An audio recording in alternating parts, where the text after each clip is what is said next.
Good afternoon, everyone, and welcome to Federation Hall at the Victorian College of the Arts.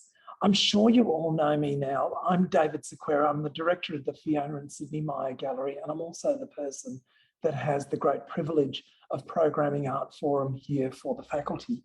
And before I introduce our guest speaker, I do invite you to join me in grounding yourself in the deep knowledge that long before the VCA was thought of, or the faculty or the university, that the Bunurong and Wurundjeri people of the Greater Kulin Nation practiced dance and healing, that they made art, paintings and sculptures. They shared stories here long before, for generations before we were thought of. And we don't take it lightly that we get to do what we get to do on this land. And it's with great honour and great pleasure that I acknowledge elders past, present and emerging. It's such a joy for me to introduce our guest speaker today, Hannah Gartside. Hannah finished her Bachelor of Arts here in sculpture the same year that I started at the VCA. So she kind of represents a little moment in time for me, and it's a real joy to have watched her career shift and change over that period. So Hannah Gartside makes sculptures, installations and performances. Characteristically sensual and poetic, her works transform found fabrics and clothing to articulate experiences and sensations of longing, tenderness, care and desire.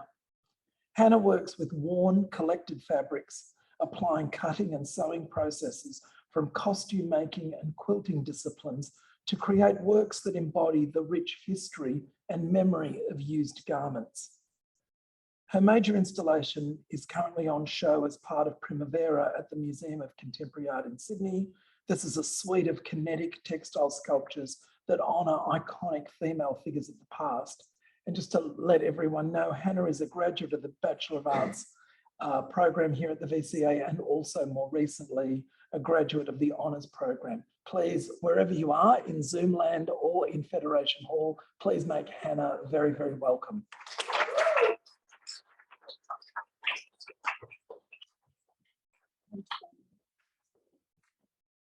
Hi everyone, thank you so much for coming. Can you hear me okay? Beautiful. So it's lovely to be back. It's so weird to come back as a kind of artist that's been practicing and not as a student when you're in that place of just not knowing and kind of growing your conviction in what you're doing. So today I really want to mainly speak about my Kinetic Sculptures, which are in Primavera, that was curated by the wonderful curator Hannah Presley, and that's on until mid-June. This project took about 10 months of actual production time and involved working closely with a couple of key collaborators, industrial designer, metal fabricator called John Kirilenko, and a computer programmer called Dan Parkinson. I came to art, not straight out of high school, in a kind of different way. I did a VFA in fashion design first in Queensland, and then I worked for about 5 years as a costume maker and occasional designer. Spent most of that career working for Queensland Ballet, constructing or altering costumes in the workroom, and also working side of stage. So when the dancers had quick changes, they kind of come to you and you're wearing this like mining headline and you go like this, and then they're at the back and they're like, fucking hurry up. And you're like, so I kind of had this intimate, this understanding of fabric in a performative context. And I never thought about it consciously or, intellectually, but I really, really think that was significant in what I could see was the way clothing is used in its application through costuming and set design and set dressing and props to convey emotion, to tell story, to focus, to set kind of time and place and character, and that was, deeply informative of what I'm doing now. So another thing that kind of is an aspect of working with cloth, which comes from that type of training, is almost like a respect and a reverence for the material. So I think of it as your fingers becoming like ears. So you're listening through a way of handling to work kind of cleanly, crisply, and bring things together with strength. I did some studio sewing for Sally Smart maybe a few years ago, and it was really interesting because she doesn't work like that, and she approaches fabric as a kind of collage material. It's so the way she handles it was totally different, and that yeah, I really enjoyed working in that language too. So it was fabric that held me and continues to hold me. One of the reasons I'm so invested in cloth is because of its intimate and often taken for granted relationship with bodies. I've worked with lots of forms of fabric and animal fibre, but I have a specific interest in worn garments and their relationship to bodies. They have a kind of historical and cultural context, particular construction and craft methods of production, materials, and also the way that garments are kind of used as social markers or identifiers. So in terms of fabric objects of our lived material culture, I'm also really drawn to, I've worked with kind of quilts and curtains. This is an example of, this was actually my work from the grad show in 2016, which I redid the length of it to cite it at the Johnston House Collection Museum. You can read it. And that kind of made the work do something different. I remember meeting the director and saying to him, the bedroom is the spiritual home of my practice, which was true at the time, but isn't really true now. But that was a way of kind of, that is using this traditional quilting, patchwork quilting methods of cutting these particular shapes. I think it's called a rhombus, and there's 6 of them that make a hexagon. And I was working with petticoat lace, about 90 meters of it. Yeah, and in that show for me, Fantasies, I can think about it in a number of ways, and this is one of the works from Fantasies, but actually, I'm sorry, I decided I'm going to keep that a bit private, but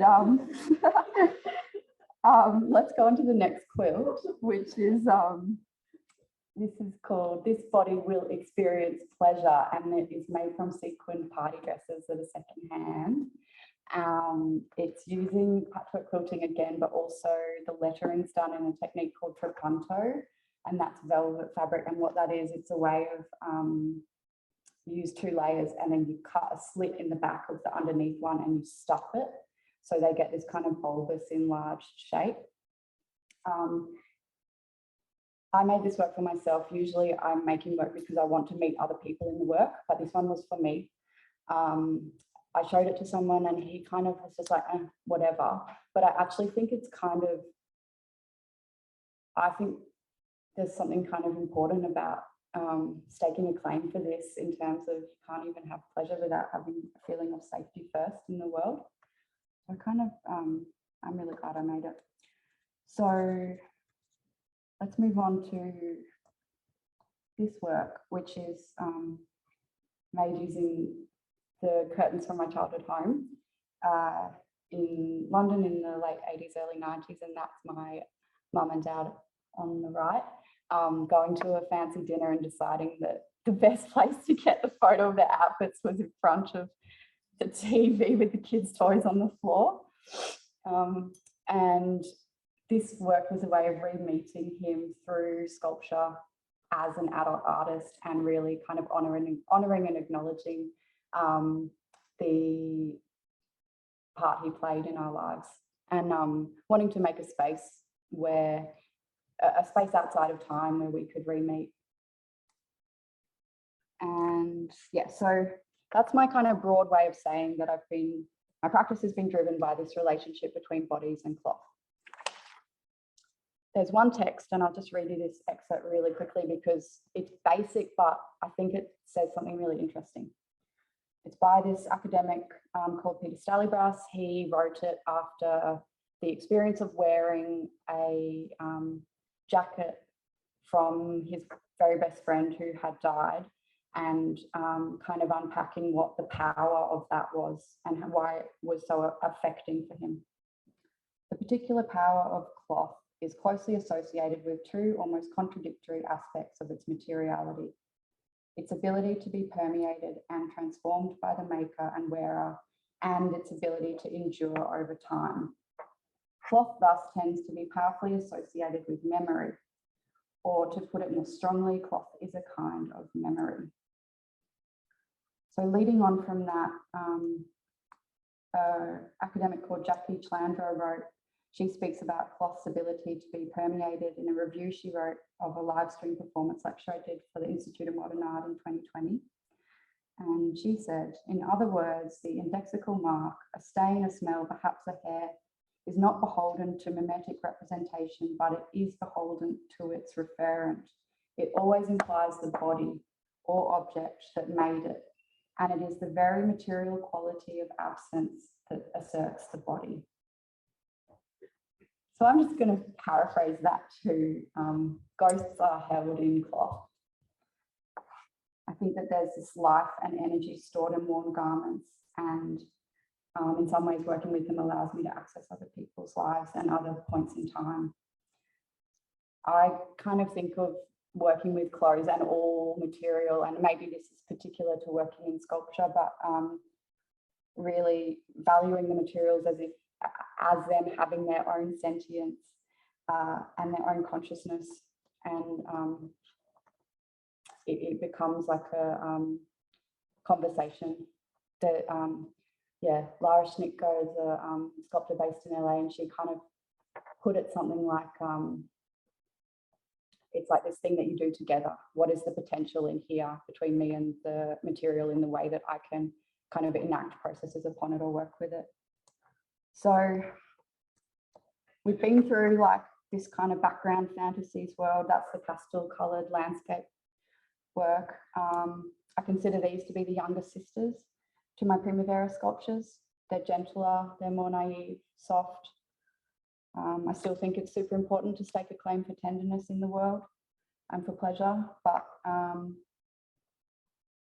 for my work and my development, I wanted to embody something else, and something that is kind of more uncomfortable for me. And I started kind of moving towards expressions of anger or a firmness expressed in sculpture. So now I'd like you to meet the older sisters. So we'll go to the first video. These are videos that were done on a stills camera, so they're not amazing, but you'll just have to bear with them.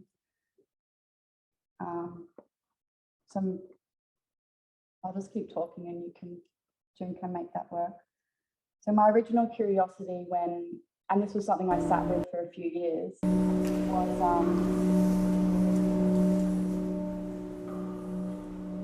how can I make fabric dance, and what is the potential for expressing emotion in this form?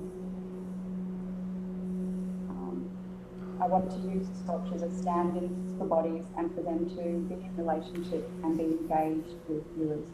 They become these performing bodies, and the question is, what can they do here in this context? I knew there was a potency in moving fabric on stage. I knew that you could suggest anger or frustration, maybe even lust, in one motion of a flick of a red silk hem.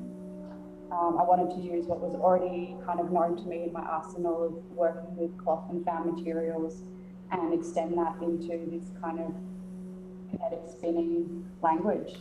I think of it as a kind of prayerful motion. It's relentless spinning, it's exultant, it's euphoric, it's playful, but something happens in their kind of, in the fact that it just keeps going. And initially they were sculptures that were going to be turned on and off by the viewer's presence. So the viewer becomes a choreographer a little bit of the work in the way that they move through the space. And then I started making them and I thought, hell no, like these are doing what they're doing. And if you get to be with them, good for you. So yeah, I also wanted to, part of what I'm interested in as an artist is meeting people and the work being for everybody that's interested. I love that we're all super trained in art, and we want to speak to references in art history. We want to be kind of working on these different levels, but really I love public spaces because people go to them who aren't trained in art and they just want to be around something beautiful, or they're coming to it from a different place, and it's really important to me to be able to meet people where they are with the work. I thought of this show and at MCA and getting it being on for so long as this kind of huge gift of the platform and the attention, and I really wanted to honour that. In practical terms, the sculptures are suspended from the underside of the ceiling. Textile components are mostly made from really, really old dresses, like 1930s, 1890s, morning clothes, things like that. The armatures are stainless steel and the ceiling plates are aluminium. The sculptures spin at about 3 different speeds, with varying timing depending on what I needed each of them to do. Okay. So I really want to extend this into a solo show so that I can kind of bring out some of this information I'm about to tell you a bit more strongly, but that will have to wait. So each of the sculptures is made in honour of a particular person. I became fascinated with these women because of the way that they live, their self-sovereignty, intuition and subversion, and their ability to work around and outside of or co-opt for their own purposes what you could call the conditions of femininity of their time. So let's go straight to them. The first person that I started with was Loie Fuller. I saw a video on the ground, like A5 size, at NGV in 2018, and it was a reproduction of one of her dances. And she uses these really long buttons and then maybe, meters and meters and meters of fabric, and it's this wonderful swooshing that you can kind of see there. And I think that's when I realized that if I was going to be working with moving fabric, I wanted to pay my respects to the people that had gone before. And also, I think these are women who have things to tell us now. So I'm going to go through this kind of quickly. But, as well as being known as a dancer, like Loie Fuller was a pioneer. She pioneered and developed stage lighting techniques to project colour onto the costumes. And she was a super fierce and committed performance artist. The next person is a sculpture for Artemisia Gentilescene, and she was working in the 17th century. This image just slays me. The conviction in her gaze, I take great strength from that. And I wanted to kind of, I think what she did was really incredible in terms of using this story, Judith slaying Holofernes, which was deeply well known in her time, and depicting it in this way. And I want more images of fury that I can feel emboldened to inhabit that when I need to in my own life. And I want to offer that for the viewer as well. So the next person is Sarah Bernhardt, who was probably the famous kind of actress of her time and one of the first kind of stars in Paris. She was really interesting because she owned her own theatre. She owned 2 theatres where she performed as a star, and she would sue any newspaper that kind of she thought was defaming her. And so she was on stage. She was in control of her own image and the way that she was perceived, and she kind of manipulated that idea of like female objectification on stage or whatever for her own gain. And I just find that I find something in that really compelling, that she was operating within this system in a way that she made support her. And also like total weirdo, like there's all these photos of her sleeping in coffins and stuff. Okay, the next one is Pixie Coleman Smith. This is the sculpture for Pixie. You will know these images because they are the most famous tarot deck in the world. It's called the Rider Waite usually, and that was named for the publisher and the man that commissioned it. But Pixie and her original name was Pamela. She went by Pixie. She actually did all the illustrations, and there's like 70 or something. I just thought she hadn't got enough credit. So this person is amazing. She lived for 40 years with her female partner, her housemate. You know, she made a living as an artist and illustrator. She was deeply spiritual and moved through these different spiritualist groups in her whole life. And I think, you know, she's offered through these cards this kind of practical magic tool for self-reflection. And we'll go to the last one, Lilith. So didn't really want to choose an image because they're all artistic representations. This was really, really early, supposedly in early Judaic mythology, she was, this is really lame saying this, but so she was Adam's first wife who either left or was kicked out of the Garden of Eden for not wanting to be subservient to him. Through, you know, from then on, there's kind of been all of these stories around her. She's been a demon. She's eaten babies and things like that's been the stories around her. But I actually think all of that probably comes from fear and people wanting to oppress women and keep them down and say, don't do this because this is what will happen. So it's a way of marginalizing people that want to live outside of the status quo. And so that kind of legend of her as being, there's all these like sort of feminist reimaginings of it. And I wasn't going to do her, and then I was on the tram, and I was sitting on the tram, and this woman next to me had this bracelet, and it just glinted in the sun, and it said Lilith on the bracelet. I was just like, bloody hell, of course. Okay, so yeah. So it's sensual, it's sensitive, but what is new for me and what I really want to be doing is making work that's also firm and relentless. So part of how these sculptures operate is as furious prayers. Obviously, I was making these 2020, 2021. And I will just say this is Lisa Carmichael's work in the middle between my sculptures. She's a beautiful Quandamuka artist working around Brisbane, Stradbroke Island. So, okay, I'm going to do this real quick, but I'm sure you'll remember Brittany Higgins' allegations of the abuse that she suffered in Parliament House. An example, not that we needed another one, that mistreatment of women is part of this country's culture at even the highest level of governance. So, like many people, I was deeply rattled by that. And then I would see these newspaper articles come up about, well, you know, her clothing, a man who assaulted a woman, her clothing could be perceived as to be provocative, or female FIFO workers being told to dress less provocatively to not bring about sexual assault. And that was happening last year. So it's really lame to have to keep thinking about it, but I still think it's really important that these are clothes, these are sculptures that are made of clothes, and the clothes are fighting back, and they reject being made complicit and framed in this way and being given more power than a flesh and blood human being.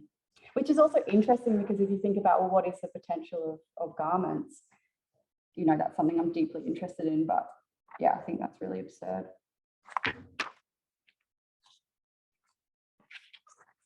So I don't have much time left, but I'm just going to really quickly show you a video of the first prototype that John made. And I asked him, could you please, I want to make fabric dance.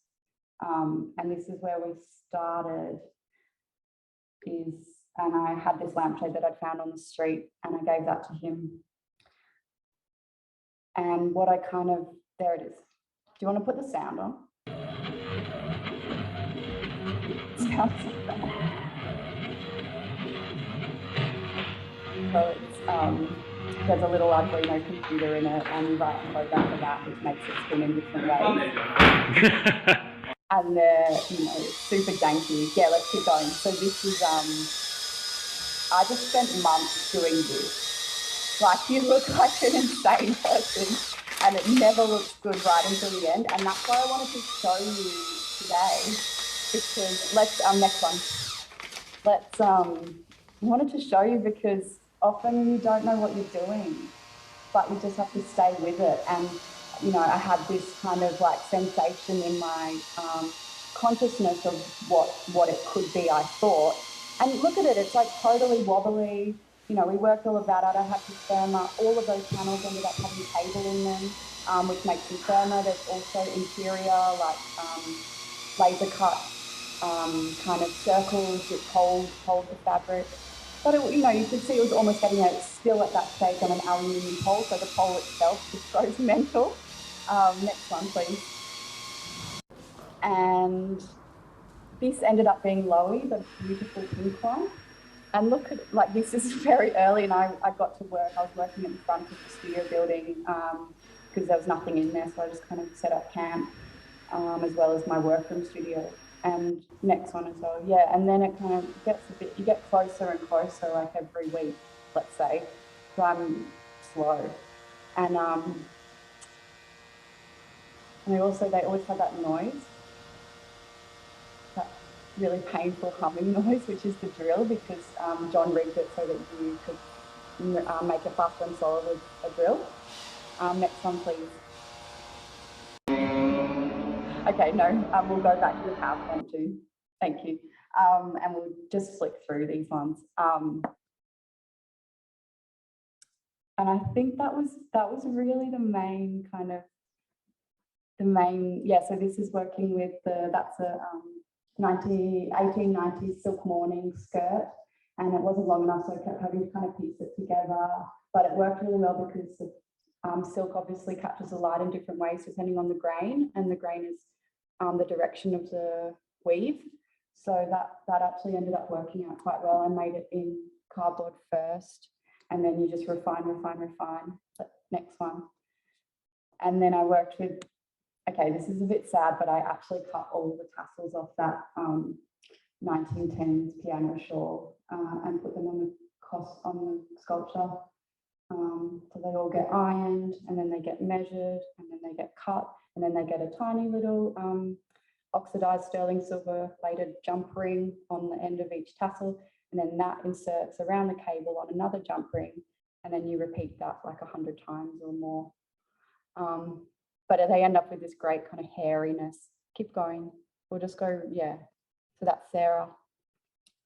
And then Loey. And first of all, I thought it was going to be in this kind of patchwork because I was using all secondhand fabric. And then I found this dead stock pink silk. But I love that image on the left. If I was a different sort of artist, that would be the sculpture. And I kind of wish I was, you know, because there's something so like, maybe I'll get to that as I get older. Yeah, so honest. And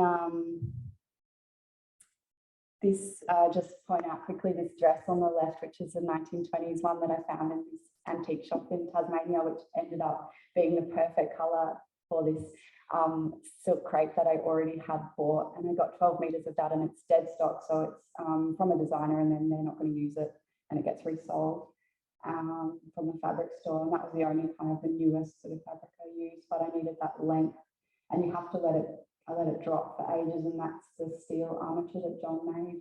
And then you can kind of see in the middle image on the right, I've laced it, it gets laced all the way up the sides. Yeah, keep going. That's Artemisia. That was me sending John, we'll just go back again. That was me sending John these cardboard, sorry, not that far.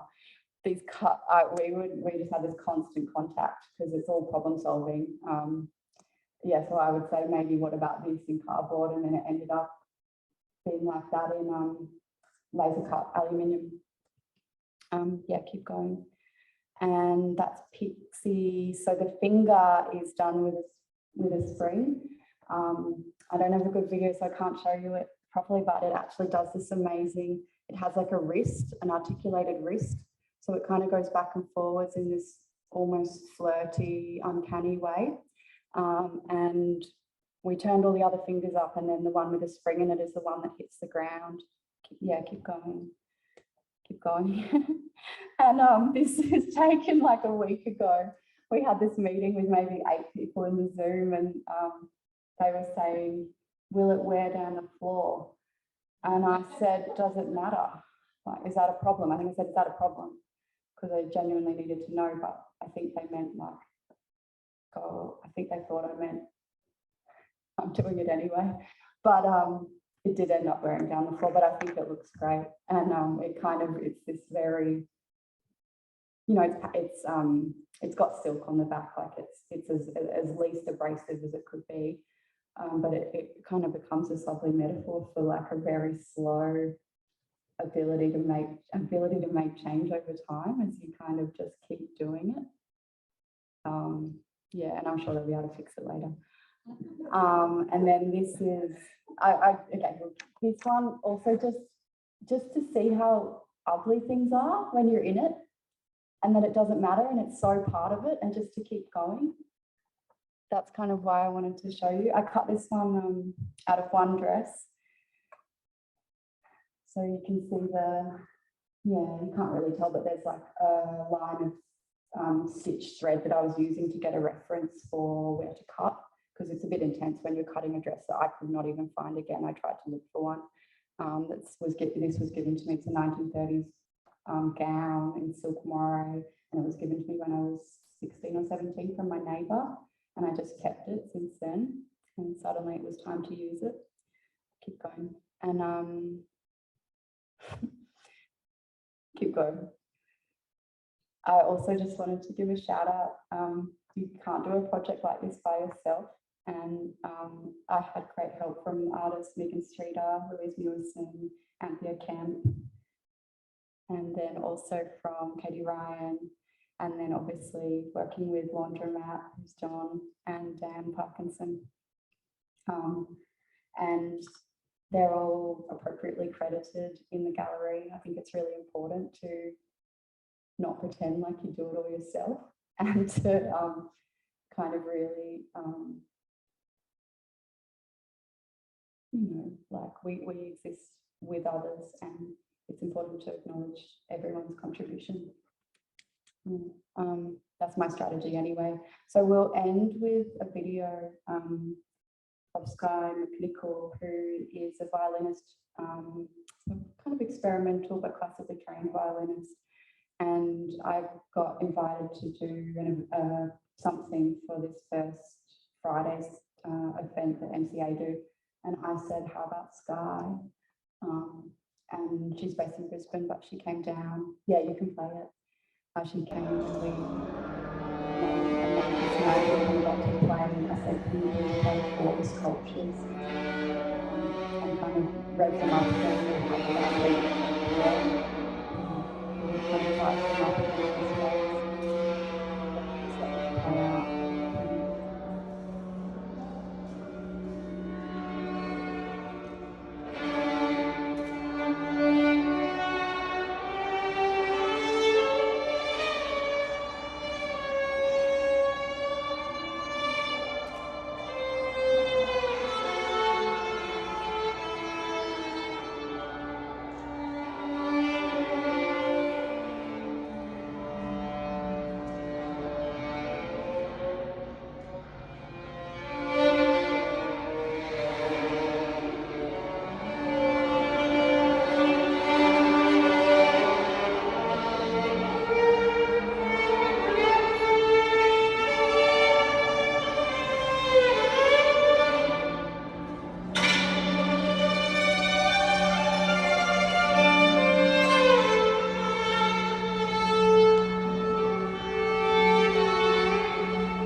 That was so great, Hannah. Thank you so much for taking us through that work. And, you know, just congratulations on such a stunning body of work. And it's just been exciting to see you kind of, you know, leave the VCA and explore what's next.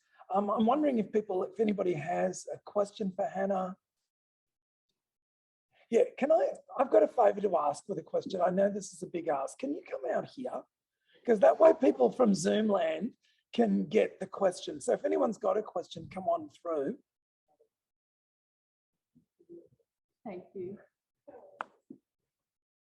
Come on up here because it's going through this. Thank you. So my question is, how do you go about like storing these artworks? Like, because you're working with such delicate like fabrics and stuff, like is kind of that, like, are you wanting them to kind of decay over time, or do you want to keep them in like pristine condition, I guess? Well, I'm comfortable with them changing as time goes on because they're of the physical world, and that's part of it. But Lowy, for example, the pink one, that is laced on and off the armature. So for storage, it comes off. I hope to tour them as a solo show so that I can go into detail, actually offer kind of a more historical perspective and share images and text and video from these women's lives, and actually, which wasn't really appropriate or possible in a group show context. Yeah, so I hope that they do not stay in the studio. I hope that they tour, and I hope then that they find a home in an institution. Yeah. To be honest, yeah. Anyone else? Yeah, please, Emma. Adds pressure to the question. I know. I know, I'm sorry. Yeah. I couldn't work out a better way of doing it. Thanks so much, Hannah. That was really, really great, really interesting work. So obviously we see a lot of movement in the work, and you were saying that one of your ambitions is to sort of show the fabric dancing, and I see so much dancing in that work. And yet there are no bodies in the work. And so my question is really about how conscious that decision was, and you've taken inspiration from movement artists, and whether you, and it's so beautiful to see in a way the absence of the body and to see the fabrics really foregrounded there. And actually I was interested when we were watching with the violinist, how my attention was drawn almost too much to the body of the violinist. So that's interesting. But I was just wondering whether, you know, you have considered sort of thinking about costume fabrics being revealed through dance, as opposed to as often as it's the case that dance is revealed through costume. But if we reverse that and think about fabrics being revealed through dance, so that the fabrics are foregrounded but with bodies in space, whether that's something you've considered. Thanks. Thanks, Emma. There's always so many ways to answer a question, hey? But what kind of comes to mind is this show that I'm going to make for next year, which I want it to be between suspended, kind of more flat textiles and costumes that maybe will be worn, and I don't know yet. So yeah,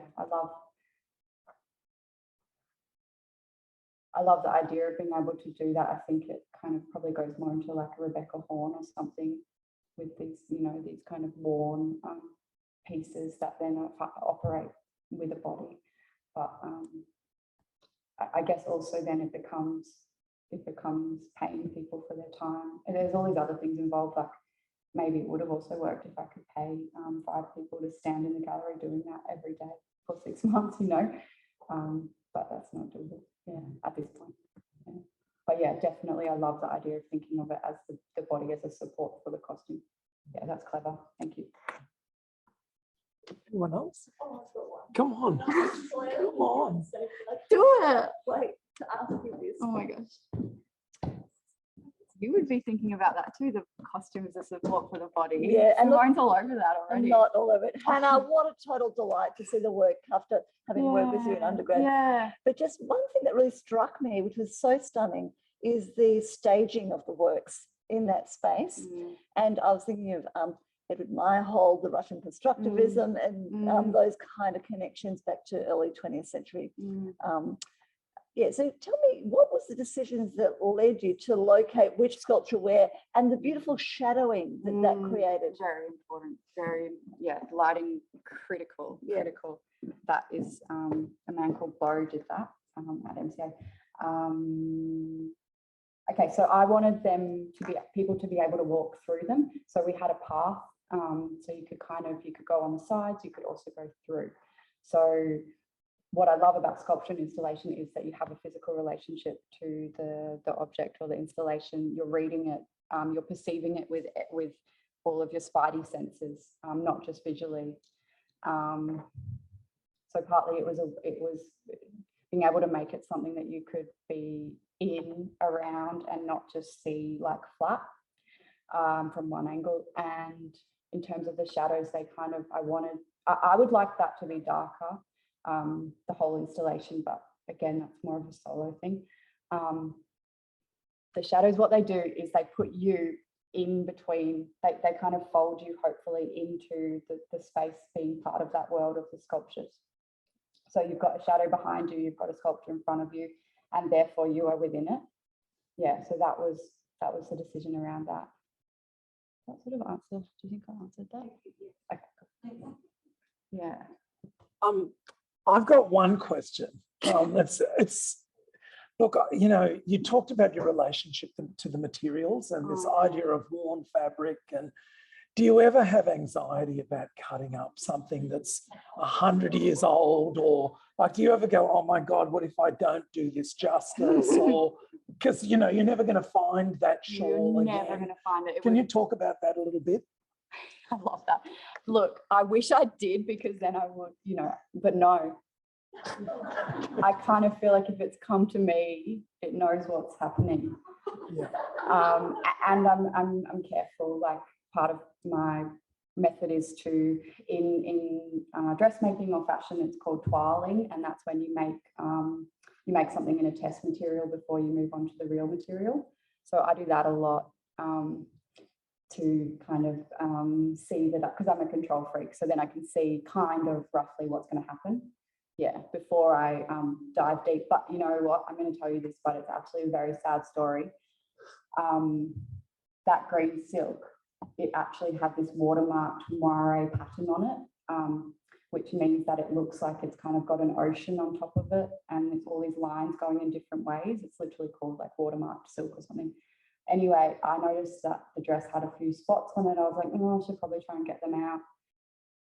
And I put it in the bath, and the watermark pattern washed off. And it did not look like it works fine. It would have maybe been too much of the star of the show if it had all this like lustrous light quality. Like, it looks totally fine. But yeah, that was a really, really, really bad mistake. That was a hide under the bed kind of afternoon. And yeah. So yeah, but you just trust, don't you? You have a lot of trust and faith in what you're doing.